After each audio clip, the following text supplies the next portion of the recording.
Hello, everyone, and welcome to another Fear into Fuel webinar. My name is Lily Borelovich. I'm the founder of Fashion Snoops. And today we will be taking you through a webinar called Designing for Seasons Ahead.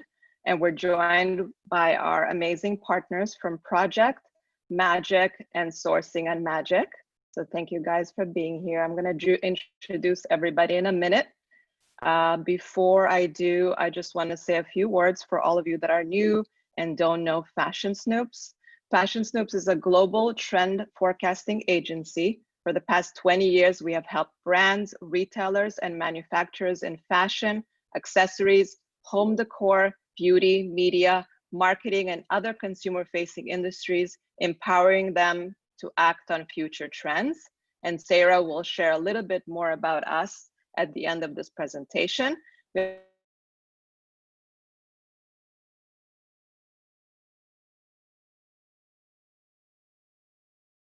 Oops, I think we lost Lily, so I'll pick it up from here. So we have some great upcoming webinars coming up tomorrow. We just want to highlight, we have a beauty webinar, Trending Beauty Ingredients, and that's going to be in collaboration with Indie Beauty Media Group, which will be really exciting. The beauty webinars are always very well attended. And then next week, after the Memorial Day holiday here in the US, we'll be back for another Show and Tell Live on Wednesday. We know it's one of our most popular webinars. It's a chance for you to just kind of sit back, relax, and enjoy some of the inspiration that our team is finding right now. And Thursday, May 28th, we're going to be looking ahead at key design shifts in the intimate, swimwear, sleepwear, and loungewear markets. And that is in collaboration with Eurovet. So some really exciting webinars happening next week after the holidays are over. Lily, are you back by chance? Okay. So I'm going to go ahead and introduce everyone here at today's webinar. Let's go ahead. FS team will introduce ourselves. I'll go first. I'm Michael Fisher, VP Creative Director of Menswear. Happy to be back here with you for another webinar. Melissa, can you please introduce yourself? Hi, everyone. I'm Melissa Moylan. I'm VP and Creative of Women's Wear at Fashion Snoops. Hallie? Yeah. Hi, everyone. I'm Hallie Spradlin, and I'm the Director of Accessories at FS. Thanks for joining us. And Nia? Hi, everyone. My name is Nia, and I'm a materials editor at FS. So excited to be here. Awesome. And we're doing today's webinar in collaboration with our friends from Informa. Let's have them introduce themselves. Andrew, if you could start off, please. Hi, everyone. I'm Andrew Data. I am the event manager for Sourcing at Magic. Great. Thank you, Andrew. And Kelly, you're back for another webinar this week. Can you introduce yourself? Yeah, thank you for having me again. I'm Kelly Helfman, President of Magic. So that includes WWD Magic, Sourcing at Magic, Project Women, Stitch, Pool Trade Show, and Mecum Americas, which was formerly FM Platform. Awesome. Thank you, Kelly. And last but not least, Brian. Hi there, Brian Trunzo, and I'm head of sales for the men's portfolio. So that includes Project and Magic Men's. Awesome. Thank you, Brian. Brian's a longtime friend of FS. If you attended our new creative event a few years ago at FIT, you'll recognize him from one of our panels. Welcome all of you from Team Informa. So today's webinar is basically to talk about designing for seasons ahead. The one that we did a couple of days ago on Informa's platform was really more about short-term assortment strategies, retail strategies for the months ahead. This is meant to be a little more bigger picture. So here we are really targeting our friends that are in the design and manufacturing fields of the industry. Our team is going to go through 4 design shifts that we already were tracking for the seasons ahead. And now we're going to try to translate them for you based on our current COVID-19 reality and what's going to be happening in the months and in the year ahead. Each of these will take you through kind of why now. And our market leads are also going to talk about some exciting product shifts in each market, women's, men's, accessories, and we are really great to have Nia here from our materials team, and she's going to talk about what this means to materials, fabrics, and surface treatments. And then after each design shift, we're going to break down for just a second, bring our friends from Informa back in, and we're going to have a little bit of Q&A about how this is relevant to the current market. So with that said, yeah, we're going to go through surreal nature, nostalgia, refined utility, and formality, figure out what that means to the seasons ahead. We're going to start with surreal nature. And team, go ahead and introduce this design shift, please. Awesome. Again, my name's Nia. I'm a materials editor at FS, and I'll be taking you through our first design shift called Surreal Nature. And this is all about highlighting that continued emphasis on nature-inspired and source design. Nature has always been a key consideration for design, but we feel following the pandemic will become more relevant than ever. The more consumers are going to crave reconnecting to their environments and an even deeper appreciation for protecting it. And now we're seeing it take a more surreal and fantastical slant. So here we're looking for a product that connects us to nature in wondrous ways, utilizing alluring textures and color combinations. We're also examining the relationship between biomimicry and biophilia, which are two concepts that we've been tracking product developments in for a while now. And that basically looks to design that's modeled on nature's forms or processes. Also recognizing that nature holds a lot of design solutions. So how can we leverage new takes on organic shapes and forms that mimic the best and most genius parts of nature?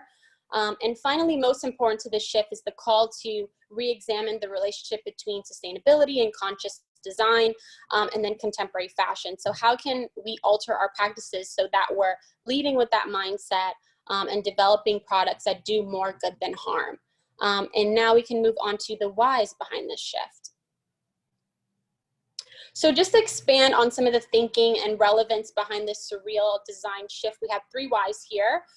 First, starting out with escapism, and as a natural reaction to self-quarantine and travel bans, we really feel consumers will have a newfound curiosity for immersing themselves in nature, embracing these fantastical aesthetics, even tapping into maybe these hyperreal VR escapes, should it still be a concern for some who already aren't ready to venture outside as quickly. Next, we have learning from nature.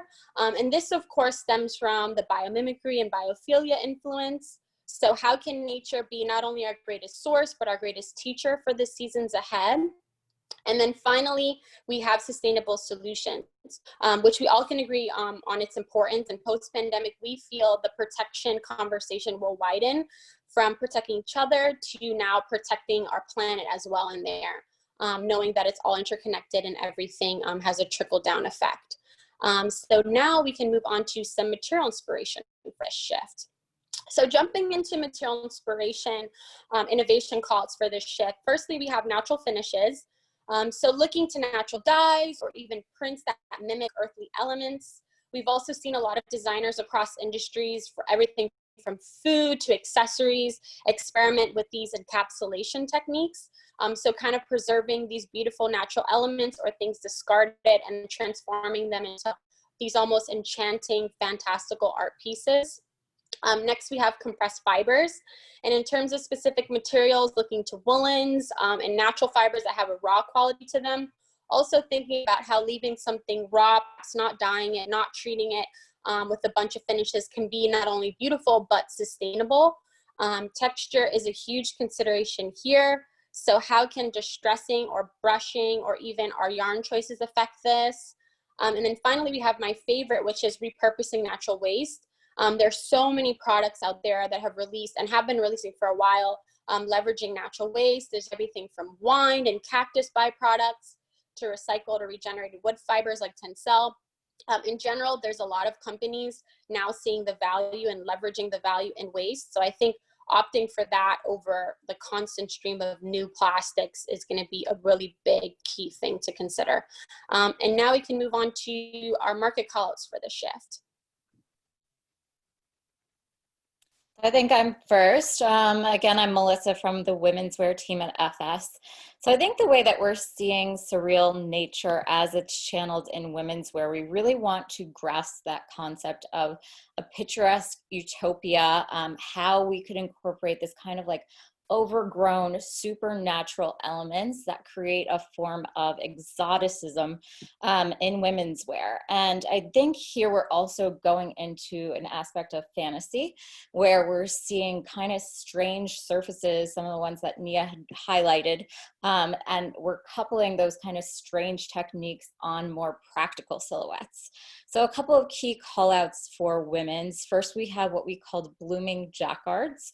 And here is where we could really embrace something like an all-over vine, an oversized floral that really just kind of encapsulates the wearer.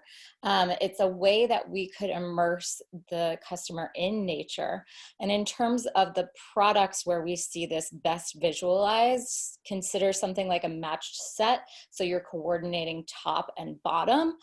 This is also a great place to play around with statement tops. We've mentioned several times through other webinars how important it is for the classification of woven tops, because we're seeing everyone from the head to the waist right now.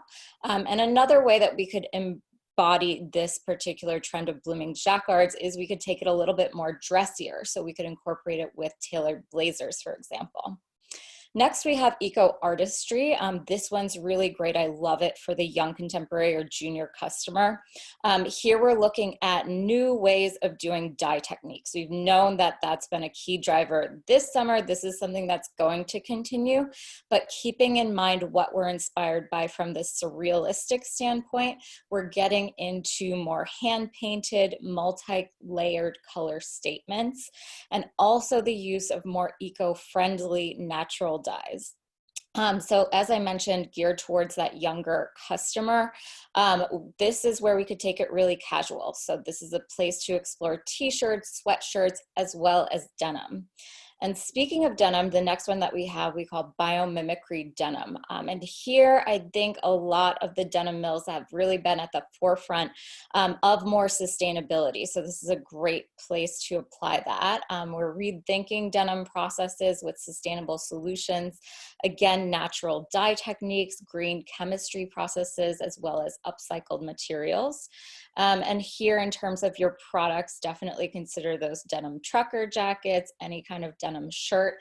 We could also apply this to very trend-forward silhouettes, such as your slouchy jean. And then finally, we have what we call Scenic Statements. This is a beautiful one to explore for pattern and graphics. We're looking into dramatic landscape prints that make this new sort of eco-activist statement. And it's intended to both inspire, it's something beautiful, but also evoke action. So we're seeing really interesting visions of sheer tops and ways to play around with sheer materials and the print. This, of course, could be a great venue to explore for t-shirts, and also consider this as a new spin with something like an intarsia sweater.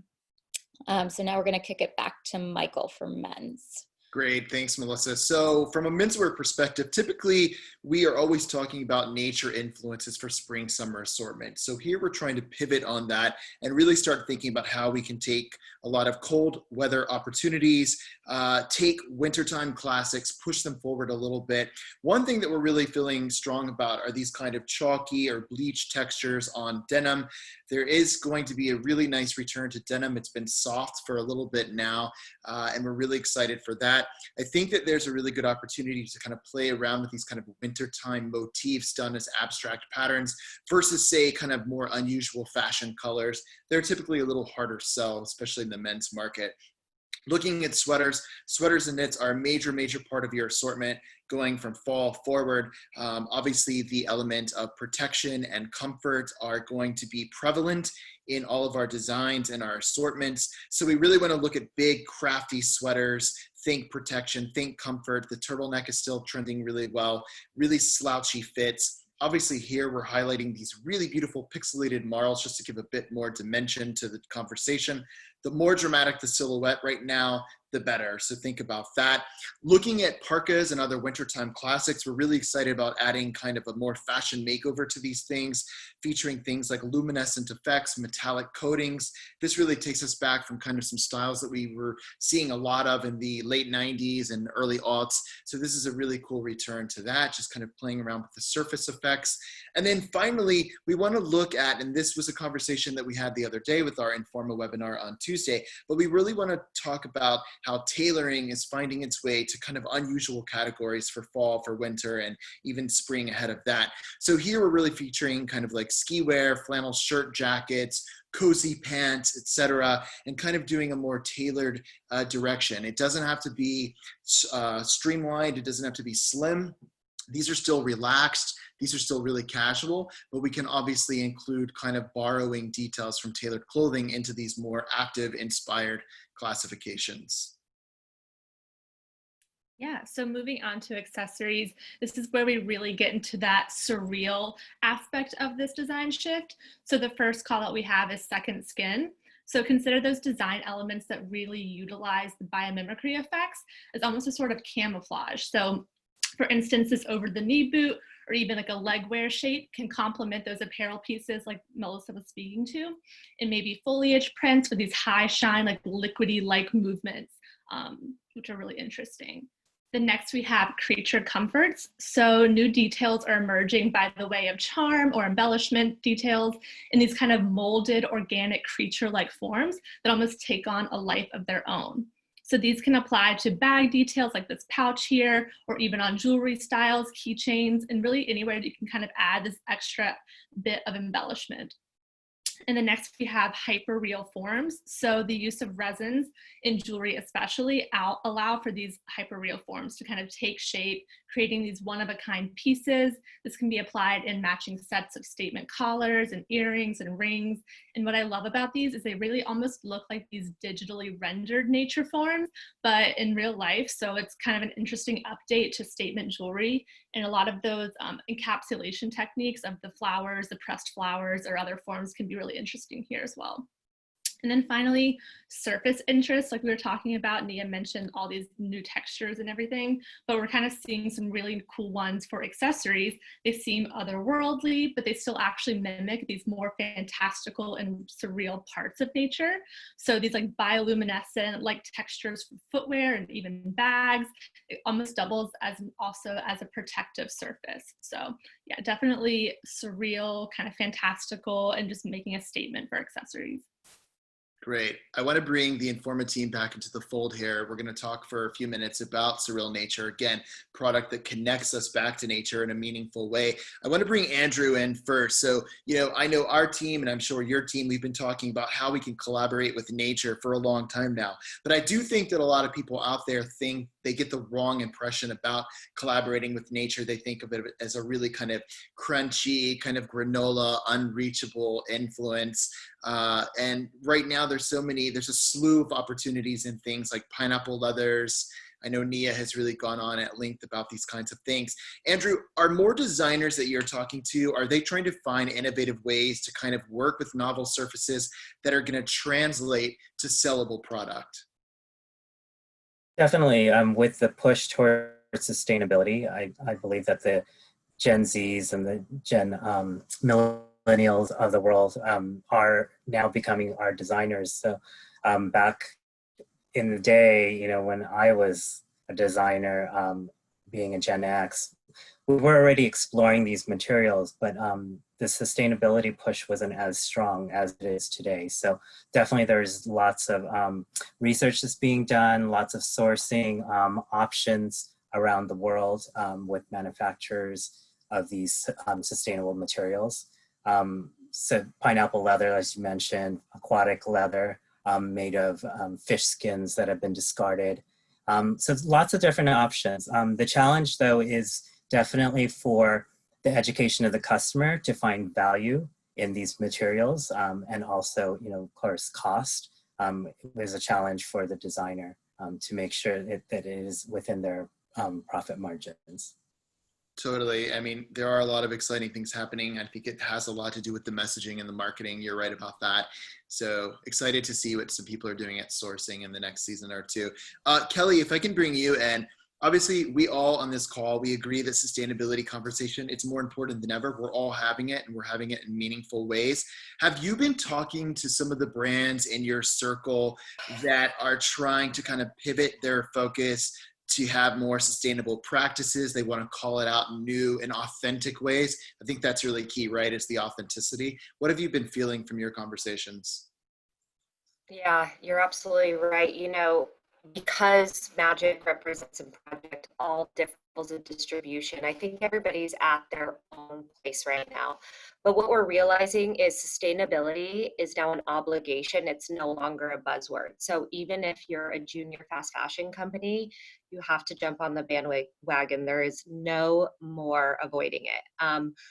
It's really important to be transparent, even if the story is that you are working on it and that by 2022 you're going to be doing something. And we see that with Zara and H&M making future goals.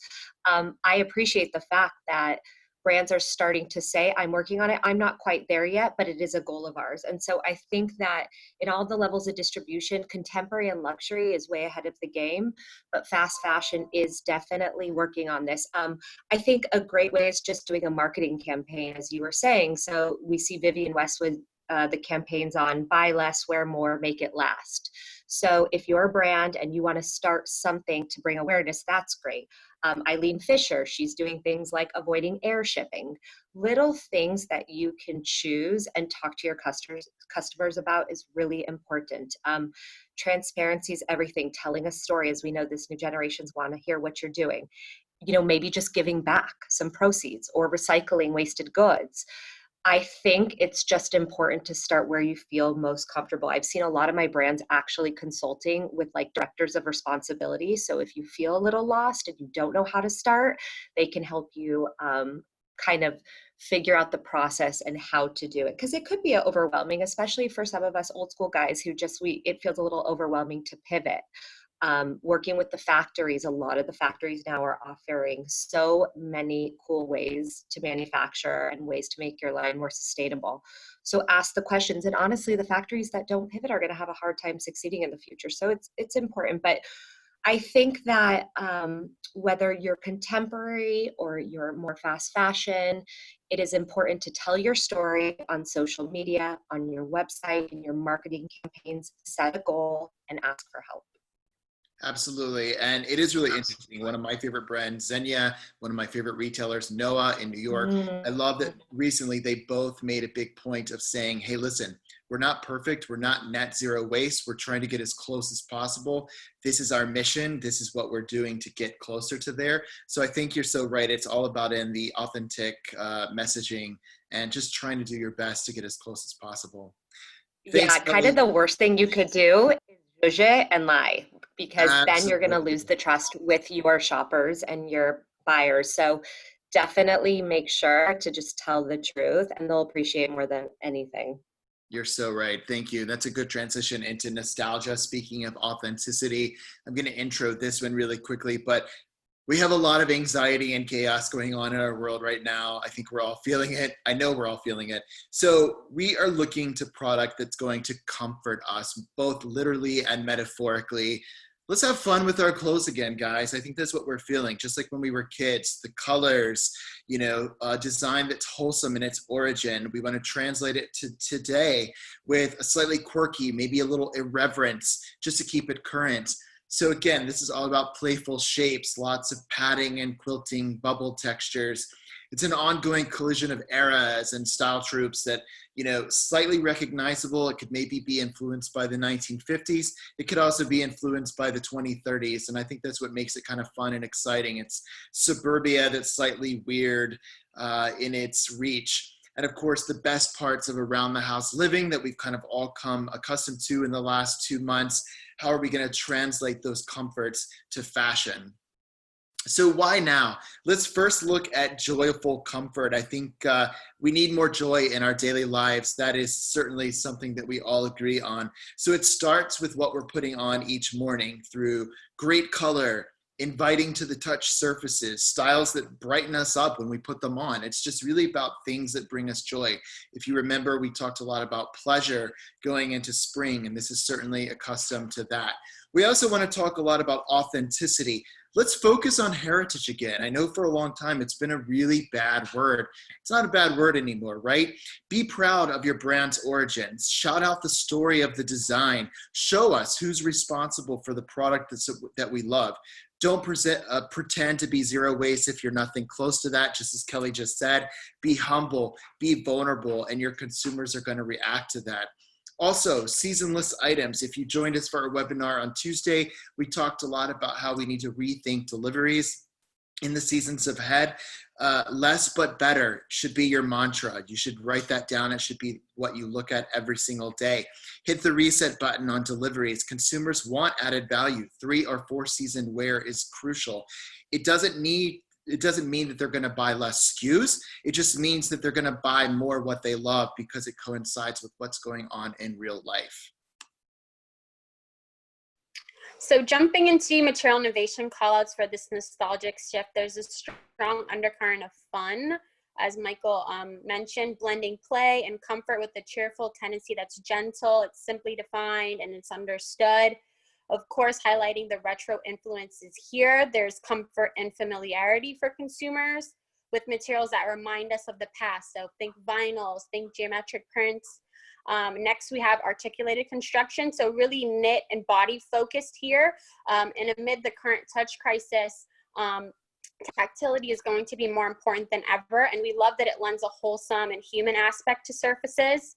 Moving on to soothing protection. So of course, protection, been talking about it a lot, it's key. But a lot of the times it can feel harsh. So how can molded forms and bubble textures emphasize the lightness and the softer side and empower softer relationships with our environments and ourselves and each other? So for textures, next, looking at materials with a malleable hand, even if it's a malleable hand for sturdier leathers or canvas fabrics. And then finally, I love the idea of the emphasis on relief and impressions, which also speaks to tactility as well. And these thoughtfully designed material mixes that express more of a quirky aesthetic, I think is fresh and really fun and youthful. And now we can move on to our market callouts. So headed into women's, I think something to consider, and I saw that there was a question that came in on pastels. Part of nostalgia, what we're seeing, especially for women's, is kind of this dreamy world of soft colors. And we're looking into unconventional styling. I think that in women's where we have had this stream of minimalism for a while, and it's this sense of playful simplicity that we're seeing the consumers crave. It's inspiring us to create these really fresh updates that have both this practical sensibility as well as playfulness to them. So the first highlight we have is the Smart Jacket. Here we're looking at that boxy minimal silhouette, which I think we're all familiar with, but we're adding in some contrast details that add just a little bit of design interest and update to them. So the exaggerated collar that kind of nods to nostalgia, that's a place to get in that soft hue. Also, there's some utility details here, such as the pocket as well as drawstrings. We're looking at items in terms of hybrids and especially turning that into any outerwear piece. Next, we have retro florals. Here what we're looking at, it's a really nice, I think, minimal block floral, and it's a fresh combination. We're seeing that in a midi silhouette. I also think it's interesting how we could layer this, layer that midi silhouette over the puff sleeve blouse, for example. Of course, we could also transition that mid-calf silhouette to skirts. Consider something like a button front detail, and that taps into that little bit of nostalgia there. Then we have soft suiting. This one I think is great too. We have some elements such as that kind of flared leg that kind of taps into the 60s. Details here are also really interesting, such as the covered button, also invoking that dose of nostalgia, a waist tie, also a square cut pocket that just has that little retro tinge. This is something great that's to incorporate for both outerwear or tailoring. And then finally, what we have is, we call this soft shades bold impact. And here again, we're looking at it, those kind of light infused pastels. And we're looking at the entire look. It's a head to toe colored look. We're updating basics with it. So it has just this kind of emotionally uplifting statement that I think is going to be really important for the consumer. And we could adapt this to a variety of looks, from your trucker jacket to your high-waisted flare pant. Also take it a little bit more casual into t-shirts, or even your all-in-one classification like a jumpsuit. Thanks, Melissa. So for menswear, if you joined our webinar the other day, we spoke about the concept of sweet grunge. This first call out about extreme boucle really kind of coincides with that. It's really just about this kind of irreverent new reemergence of preppy classics. It's a little bit of sweetness, a little bit of rebellion. So we love the idea of the return of the cardigan and also the matching sets. This one's just kind of done in this extreme boucle, resembles a blanket, a rug, all of those kinds of qualities that are super textural, that really increase the hand. That's what we want to do here. And it's playful too. Also, we want to talk about athleisure for a second. If you also joined the webinar the other day, you know that we spoke about silent streetwear, as High Snobiety kind of coined it a few weeks ago in an article. If you remember, I spoke about this survey they did. 53% of the respondents said that right now in the last 6 months, they are finding minimalist styles more attractive than ever before. So they're shying away from all the logo mania, the loud graphics, the difficult silhouettes. So while athleisure and streetwear are still here, they're just kind of pivoting to a look that's much more about cleaner lines and a little bit more influences of tailoring. And that's what we want to call out here. Matching sets, really important for both spring, summer, fall, winter, all. Cocoon Shaped is really looking at outerwear. Oversized overcoats have been kind of one of the highest performing items for the last 2 fall winters. So we still see that going forward in even a more extreme way. We love the idea of kind of taking not just overcoats, but blanket coats, pea coats, etc., and doing these really oversized silhouettes. And then finally, we want to look at how we can be a little more experimental in our expressions of quilting, which is typically used to diamond quilting or box quilting. We love the idea of kind of having these duvet effects on coats and, you know, puffers, parkas, outerwear, etc. So just any kind of expression of quilting that you can do in a little bit more of a fashion forward way, that's really ideal for this. So moving on to accessories. As we transition to dressing post-COVID, we're still going to want to bring some of those same elements of comfort to dressing outside the house. So cozy essentials, these are items that really can transition easily from in to out. So these shoes here pictured are like a part slip-on, part sock, kind of going back to that less but better 2-in-1 mentality. Next, we have Playful Volume. So when we're experiencing moments of uncertainty and stress, we tend to revert back to what we know. So these are things like childlike or maybe more simplistic shapes. So puppy textures and silhouettes that bring us joy are key for accessories. So we have like the scrunchie bag here and these buttery finishes, or even like cushioned soles maybe for shoes, or quilted surfaces, as Michael mentioned, across all product categories. And then next we have minimal statements. So the anklet, again, is emerging as this new must-have item, finally, and it's all in the styling really. So wearing it over the pant, kind of reworking a way just to bring a little bit more fun into an existing item. So it's an interestingly subtle update, but this can also apply to even wearing like your footwear ankle straps over the pant, or even wearing a cuff over the sleeve to kind of accomplish this minimal statement. And then finally, terry textures. So texture, again, is key here, but for accessories, it's a little bit more unexpected. So a terry applied to a bucket hat is a very familiar silhouette and a material combination, but on kind of a new item. So consider also using these tactile surfaces on bags and footwear shapes for kind of an added element of comfort as well as nostalgic joy. Great. So again, let's talk about nostalgia. It's a product that comforts us. I want to bring Brian in right now. So from the menswear slide, you did see that we are forecasting a little bit of a reemergence of preppy, but in a completely different way, a little grungier, those undone fabrics, oversized shapes. Brian, do you think there's a place for this more kind of youth-centric design theme in the contemporary market for the seasons ahead? And how would they translate that? Yeah, I certainly do. I think that we're seeing this new prep movement for the greater part of the last year or so really take hold. And I think it's indicative of some younger brands that have streetwear influences that are looking to grow up a little bit and move towards something that they're a little bit more comfortable from their past in this nostalgic kind of way, right? So prep is the perfect place for them to land. So brands like Noah that you mentioned earlier, another emerging brand like a Rowing Blazers, you know, incorporating these prep influences a little bit more literally on the rolling blazer side, but straight through to the heritage brands like Ralph Lauren with their Polo Sport and now defunct rugby lines, you know, being really great places for influence. And I think it's just indicative of emerging out of a crisis and looking for something new.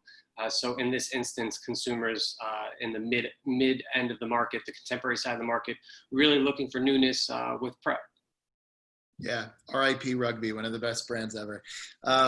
Kelly, you know, there, as we spoke of all this kind of chaos and anxiety, we know, because we've been speaking to them, that consumers are craving playfulness and whimsy. How do you think designers can really accomplish this in a way that's a little more sophisticated, that's appropriate to more of the markets that you have at your shows, both for apparel and accessories? I mean, first off, did you see what I wore for you today? I love it. Because these colors and these stripes make me so happy that, to your point, like whatever is making your customer happy, you got to get with it right now. So, you know, it's so different for all of the markets, but what I can say is that you're going to have to play with colors and know your customer. And the colors are going to be huge, shapes, playing with sizes of sleeves. We know that a lot of brands are going to start getting into PPE products, and your mask is a great way to definitely address this joyful, playful, fun, sophisticated look. You're going to need a night mask. You're going to need a casual mask. For accessories, I think that the playing with size is really key. I loved what you guys showed with the chain and the gold and just an anklet. So knowing your customer and referencing their generations of nostalgia and what made them happy, right? So when I think of my past, I think of my 8-year-old bathing suit that I had with a hole in the stomach and how happy that made me. So if a line right now came out with that bathing suit cut, I would get it in a heartbeat. So what generations inspire and bring back your customer to that place? And what's going to resonate most? We saw tons of the dye effects in tie-dye. I think with, as we said on Tuesday, people staying home right now and starting to do a lot of DIY projects, that's a great way to incorporate it. But what's the new way to do the tie-dye? So feeling out your customer, knowing what's going to resonate most with her and her generation. Is it a feather? Is it a fringe? And what are those colors? Can you go as bold and bright as what I'm wearing today, or do you have to keep it softer and pastels? You can do either. You know her best. Yeah, and I love that you spoke of masks. We talked a lot about that the other day, and shout out to Jack from Rowing Blazers. I just got my Black Watch plaid mask yesterday in the mail. Yay. I'm super excited because I'm so sick of the black mask. So it's funny how this has become our new fashion must-have category, but yeah. Well, and you know, I said the other day too, like I don't know who's my age, but 40, you would always have a bunch of keychains all bundled up and on your backpack or your trapper keeper. And so, you know, what makes me happy is having a really chic hand sanitizer holder that could clip on to my handbag as a accessory. And so that would make me happy because it reminds me of that bundle of keychains I had as a kid. Yeah, so true. Yep, that's where the playfulness comes in. All right, so we're a little more than halfway through, guys, so we're going to move through these a little quicker. Let's bring in refined utility to the conversation. Speaking of protection, this is the perfect segue. Melissa, you want to intro this? Yeah, perfect timing here. So refined utility, I think this is the one that answers the post-COVID-19 world question, where we're looking into product that protects us. It really, this concept becomes a need to have at this point. We're looking how we could actually translate that idea of form and function and make it a little bit more sophisticated. So how could we do it in a way that doesn't feel too technical, in a way that gives us, you know, solution to everyday essentials? We're also looking into innovative surface effects that Nia will speak to and how they could actually breathe new life into kind of those classic items. And then finally, we're looking into how refined utility is able to explore that role of silent streetwear, which Michael had mentioned previously. Again, I think what we're seeing is that customers, they're much more fatigued of kind of this hyped up streetwear fashion. So that means that we're starting to see more subtle colors, bare essentials. We're transitioning out of logos and bold graphics, and we're looking at construction of garments that really just stand on their own. Now I'll speak to why we're speaking to this now. Obviously, we know protection and preparedness. As I mentioned, this is a direct effect of COVID-19. We're looking into shielding silhouettes that could prepare us to external threats. We're also looking into touchless solutions, antimicrobial properties, protective as well as nourishing fabrics that do something like boost your immunity, for example. We're also continuing this conversation of less but better. I think consumers, this is going to finally resonate with them. Getting into that conversation of seasonless staples, also investing in more quality. And finally, we have adaptability as a key component where we are looking into modular elements, also any kind of removable compartment that provides something like an external storage or a sanitation solution. So incorporating hybrid designs that really adapt to a variety of situations. So jumping into the material inspiration for the refined utility shift, the overall aim is to highlight multifaceted protection, which is, of course, especially important right now, the need for necessity-driven products. But in what ways can it be, inspiring for design and evolve? So firstly, I think injecting color, a lot of what we've seen so far in the personal protection market, it's all very stark, blacks and grays. But how can these softer glowing colors or surface effects maybe provide a more soothing effect, switch it up? The opposite end of the spectrum to the bottom right, we have hyperreal finishes.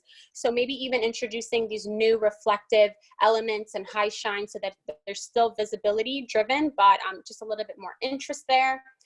Construction wise, the idea of cage frameworks for reinforced protection, either in knits or in footwear, provides a more dynamic performance.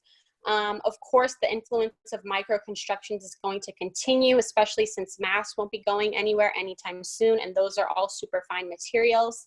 And lastly, my favorite is the idea of indestructible protection and the less but better products. The importance of hyper strong fibers is key here. Even antimicrobial finishes that Melissa mentioned that give materials this almost everlasting functionality. Can move on to the market callouts. So back to women's and getting to what the consumer needs to feel safe. We're borrowing a lot of outdoor performance influence in women's wear, and that's starting to permeate ready to wear. So your functionality, utility is taking center stage here.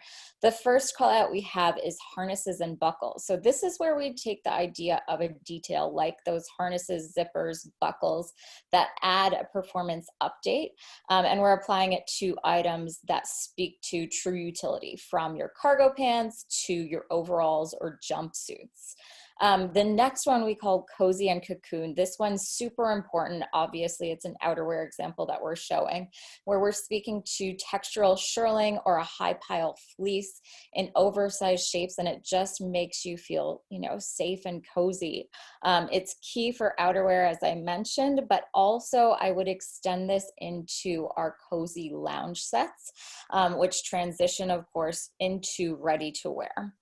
And then we have protective puffers. The idea of a puffer, it's not just outerwear anymore. So of course we're looking at quilted nylons, down layers, but it's extending into puffer robes, pants, overcoats, even the spongy textures that we could apply to a sweatshirt. We're also seeing what's new, and I think a little bit more exciting, new kind of soft quilting outerwear.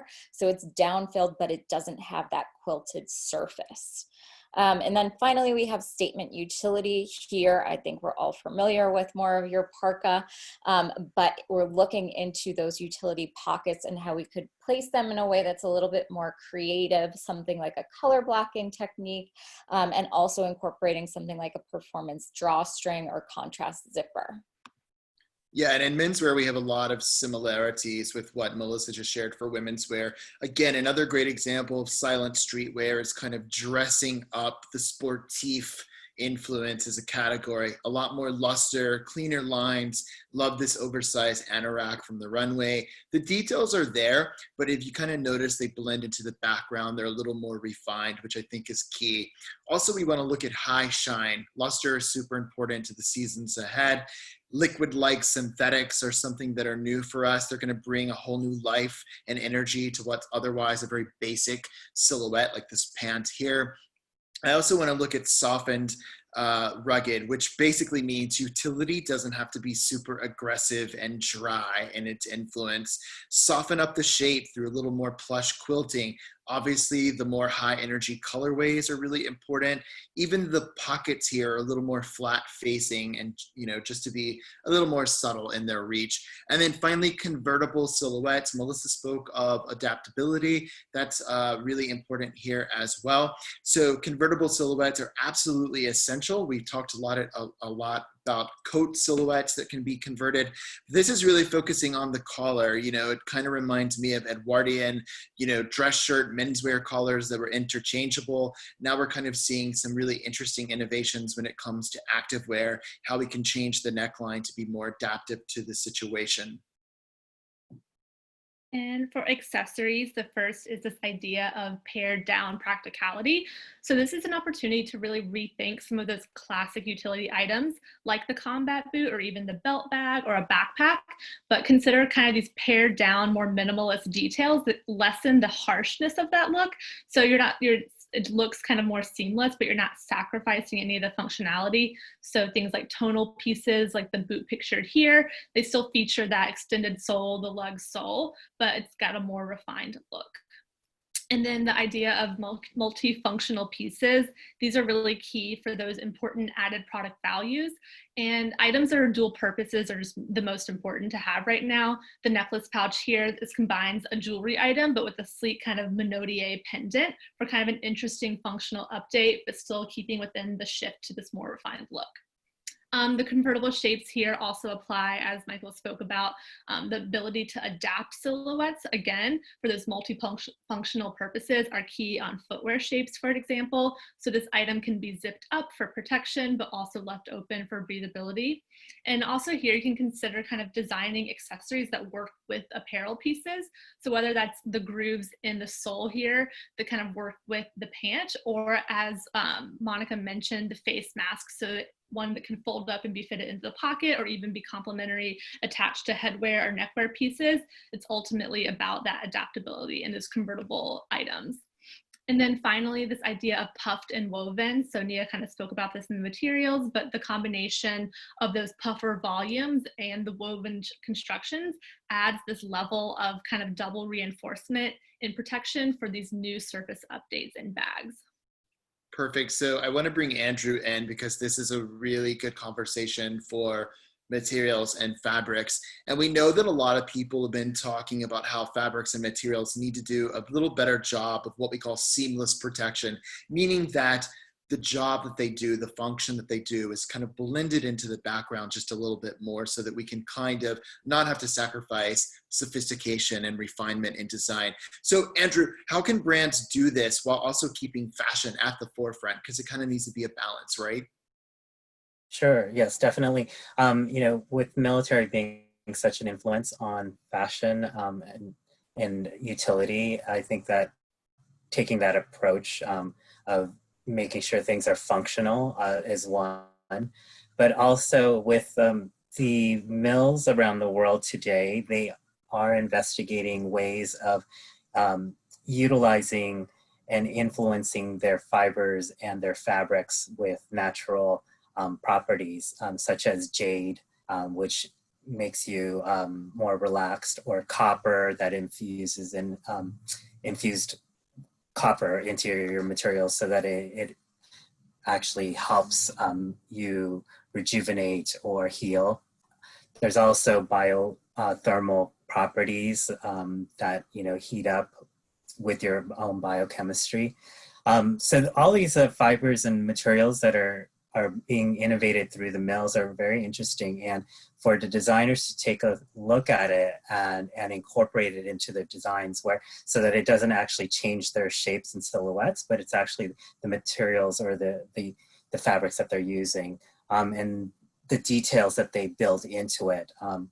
Also, there's this shift in using recycled fibers and yarns for the new materials, such as recycled plastics, to utilize instead of generating new plastics. We're just recycling the old that we've discarded. And then a good way to do design is to integrate those materials and use those elements as like inherent within the designs, so that you aren't really changing anything, you know, in your initial thought or vision.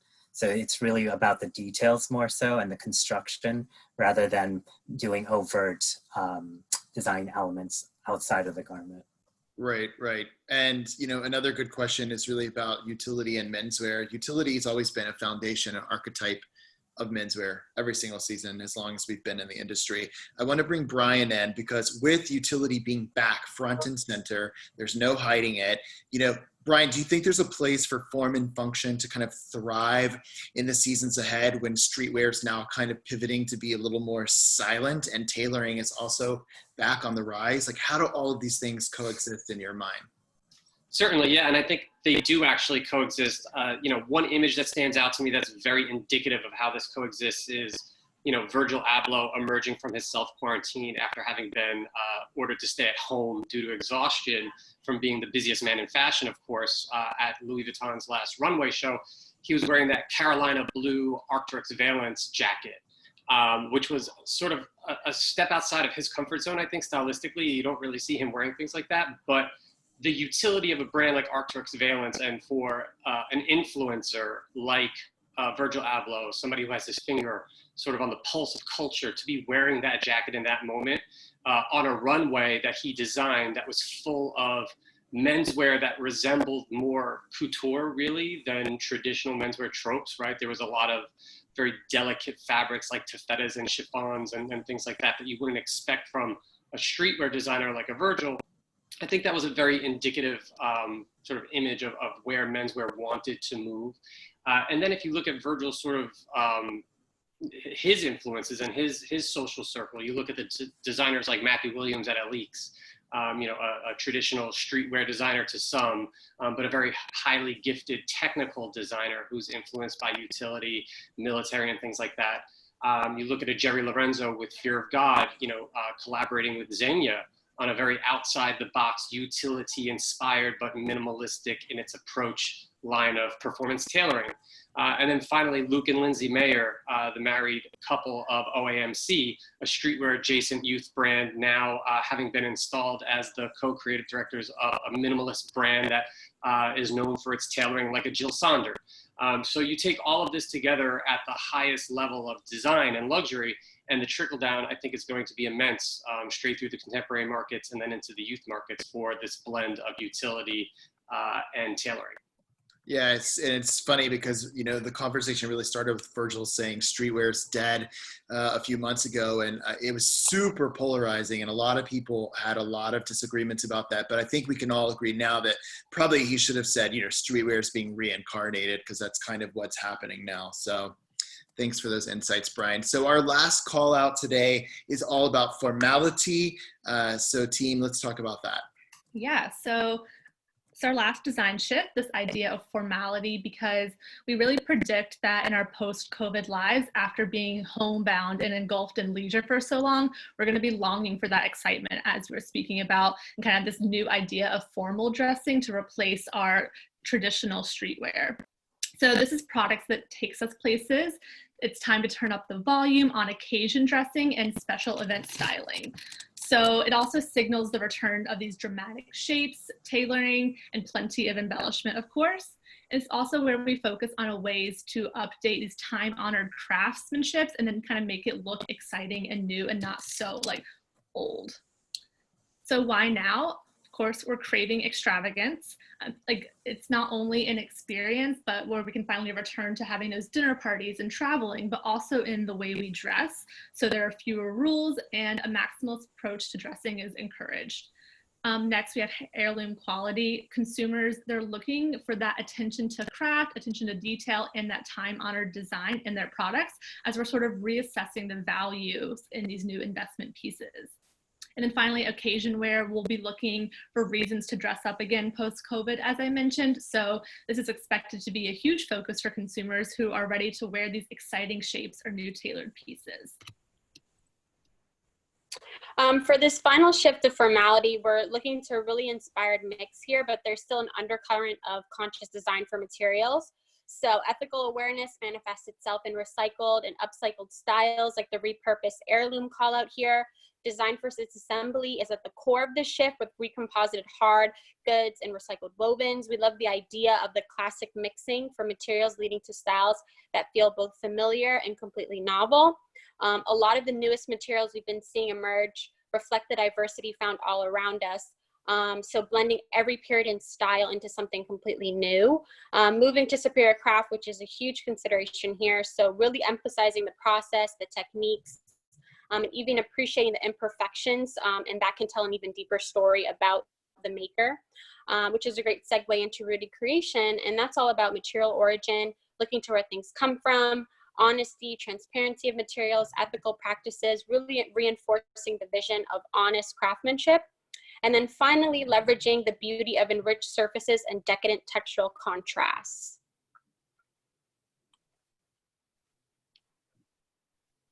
And headed into women's wear, I think what Hallie had said, that when we're going to feel this need to dress up again, and in women's wear, I think this is a great venue to kind of go all out for it. So we're looking at things and we're kind of revamping what regal means. We're kind of borrowing a little bit from that, and we're clashing it with unexpected styles. This is also a really key one to consider for modern holiday dressing. So the first call out we have is called occasion suiting. So this is going into tailoring, which had been gaining momentum. And, you know, we're still seeing it now to kind of dress up any outfit that you're wearing, but going into the holiday season, occasion suiting, that becomes the new party dress. So how we update that with luxe fabrics, decadent jacquards, extravagant details could be applied as well, such as a bow or a ruffle. And in addition to pantsuits, definitely also consider the blazer dress as a more forward item, especially for the younger contemporary market. Next is decadent trims. This one is where we're seeing decorative feathers, elongated fringe that really just add movement, as well as this kind of dramatic effect to your hemlines as well as sleeves. The obvious interpretations here, of course, for holiday dressing would be party dresses or a mini skirt, but also consider kind of non-traditional applications such as tailored items that are updated with an extra long fringe, and it just really increases the drama factor. Then we have ornate modernity. Here we're looking into your patterns, your graphics, as well as materials. So consider something like a classic wallpaper floral print, as well as these opulent materials that we interpret in more modern silhouettes. So for holiday, that means velvet dresses, slip dresses, also the return of the cold shoulder. We could also take that a little bit slightly more casual, where we go into woven tops and we apply similar silhouettes. And then finally, we have prim and provocative. This one's kind of where we speak to that clash of elements, where we're looking at things from a Victorian lace or a plush velvet that meets a very revealing plunged neckline or a high slit detail. We could apply this to a column dress as well as puff sleeve tops. Something else to mention that I think is interesting, particularly for women's, is that corsetry is starting to have a moment again. We're seeing more intimate inspiration that's infiltrating ready to wear. So that's anything from an actual corset to just structured boning details that we'll see on items. Great. Moving into menswear. And we are going to probably go about 10 minutes over today. There's so much good insight. We can see from your comments, you guys are loving this webinar. So we don't want to short you on any of the details. So probably another 5-10 minutes. And we're getting to as many of your questions as we can. So in menswear, obviously, I'm a romantic. I'm sure Brian's a romantic. We're loving all the romance in menswear, which is something really new and fresh for us. I know that I've been going to my closet and kind of longingly looking at all my suits and sport coats. I haven't really cared about them for a while. So this is really exciting that we're going to dress up again. First, looking at Intarsias, you know, a lot of Baroque inspired motifs. I loved the Dior runway from last season. All of these beautiful sweaters, a lot of classic toile, wallpaper prints, etc. So let's really have fun with sweaters and romance those up a lot.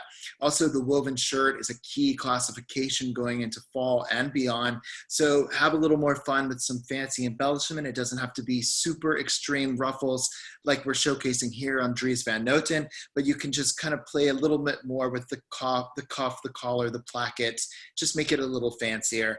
Also, major emphasis on drama through piece construction, oversized lapels for outerwear and suits, contrasting colors and fabrics. Again, the double-breasted is key to menswear for all markets. And finally, have a little fun with the silhouette of shirting. So consider some juxtapositions like a more cropped kind of waist, but exaggerated sleeves. You know, really, there's so much potential to kind of add a little bit more flair into what's otherwise classic menswear. And for accessories, so this idea of focusing on the new classics, so time-honored silhouettes like the loafer get an update with details such as maybe a boot hybrid or an added embellishment or these dressier details for new kind of must-have items. Pearls, they're definitely reimagined here in a new modern way, kind of shedding any of those former associations with like old stuffy styles, but appearing on new silhouettes like choker necklaces, hoop earrings, or even as like beaded embellishments with this contemporary twist. Statement chain links, this is another way to make a bold statement and kind of really amp up the volume by these statement links that can be added to your typical evening clutches or even any sort of bag strap, as well as on jewelry styles, and really high polished, these oversized links. And then finally, dressed and furnished. As Michael mentioned, embellishments for men are going to be important in the upcoming seasons as we're trying to like venture out and start dressing up again. So any sort of furnishings from brooches or pins or tie clips for men, consider adding these gemstones or chains for kind of this extra level of ornamentation. And Hallie, it's funny that you said kind of old stuffy styles with pearls, because for me personally, Harry Styles has completely changed my perception of how pearls can be translated to guys. And so that's really great to see. All right, so let's talk about product that takes us places, formality. I'm gonna bring Kelly in because Melissa mentioned occasion dressing in the seasons ahead, and we're all excited about that because we wanna dress up and go out. So Kelly, do you think there's room for brands to kind of explore this whole new category that, quite frankly, we really haven't seen in a long time?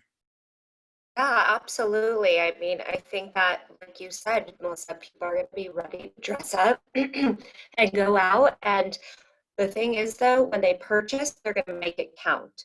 So you have to make sure that your occasion wear you're going to launch or design is going to be wearable in many different ways, and you have to help them style it, right? So give those style suggestions on how they can dress it up and down. So let's use, I think somebody who is doing a good job at this right now is Rotate out of Copenhagen by Birger Christensen. And they have an incredible puff sleeve. They do a dress where you can wear it with the heel, or you could play it down with a sneaker and a sock, or just a Birkenstock. So show your customers how to play it so that end consumer ends up knowing that that investment is worth it because they can dress it up or dress it down. Another brand I love who's doing this is Reformation. Reformation is key at their slip dresses, their silky slip dresses. And again, you can wear it with a flip-flop or you can dress it up. So I definitely think it's going to continue to come back in a really strong way, especially with accessories.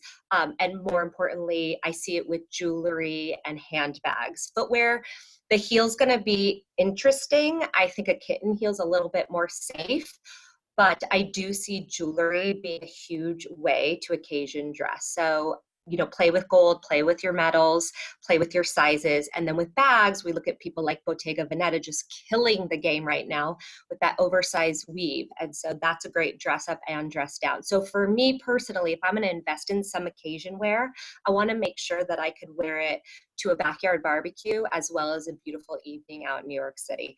And I loved the one picture you did a few slides back on the soft dress suiting. I think that's a great new way to dress in our menswear category for women, but soften it and make it a little bit more casual and wearable too. So yeah, I'm excited.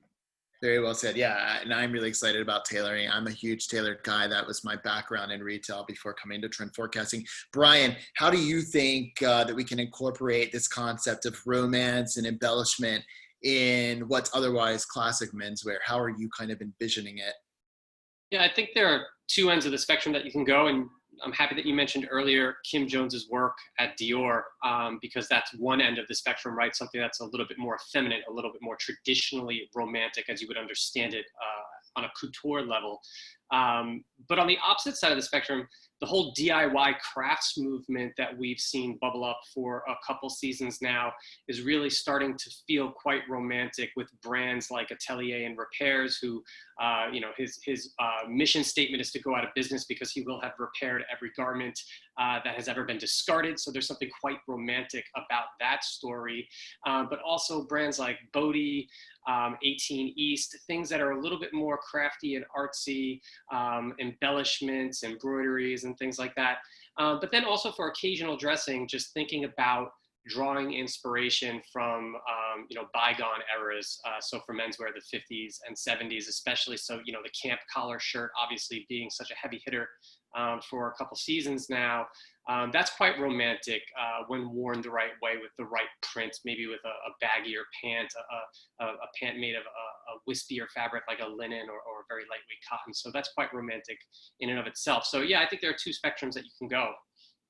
Yeah, well said. And, for those of you on the call that are not familiar with what Emily Bodhi is doing at her brand, please just Google her, check her out. It's funny because that brand really kind of falls across pretty much all of the design shifts that we spoke of today. I'm super impressed with what she's doing, and she's just a really good human being that's super talented at her craft as well. So check them out if you're not familiar. Guys, I think that's all the time we have today. I'm going to actually turn it over to our marketing manager, Sarah, to finish us out today. But again, thank you so much to our friends at Informa for joining us again for the second time this week.